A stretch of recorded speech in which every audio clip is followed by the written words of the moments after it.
RTI Live News. Ask for right.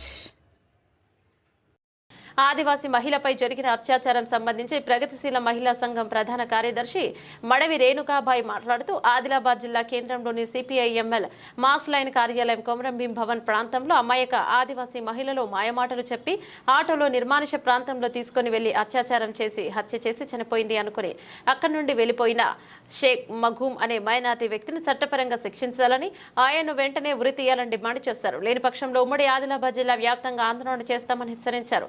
జైనూరులో ఇప్పటి వరకు 100 మంది ఆదివాసీ మహిళలను అత్యాచారాలు చేయడం, బలవంతంగా పెళ్లి చేసుకున్న ఇంతవరకు ప్రభుత్వాల అధికారులు పట్టించుకోకపోవడంపై చాలా దుర్మార్గమైన చర్య.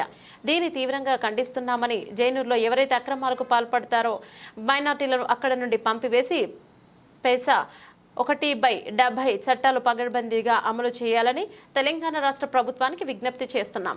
నిన్న జైనూరులో గిరిజనేతరుల షాపులను ముస్లిం మైనార్టీ యువకులు పూర్తిగా ధ్వంసం చేసి ఆదివాసులపై నెట్టే ప్రయత్నం చేస్తున్నారని విమర్శించారు. కార్యక్రమంలో కుమ్రవనితాభాయ్, కడప జంగూభాయ్, ప్రగతిశీల ప్రజాస్వామ్య విద్యార్థి సంఘం PDSU జిల్లా అధ్యక్షులు సాయి కుమార్, ప్రధాన కార్యదర్శి కుంభ అశోక్ తదితరులు పాల్గొన్నారు.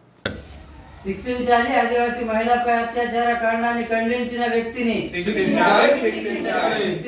ఆదివాసీ మహిళపై హత్యాకాండ ఖండించిన వ్యక్తిని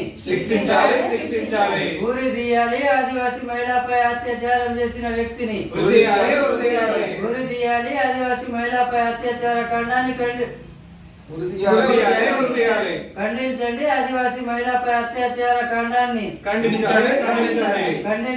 ఆదివాసీ మహిళపై అత్యాచార కాండాన్ని ఖండించాలి. ఆదివాసీ మహిళపై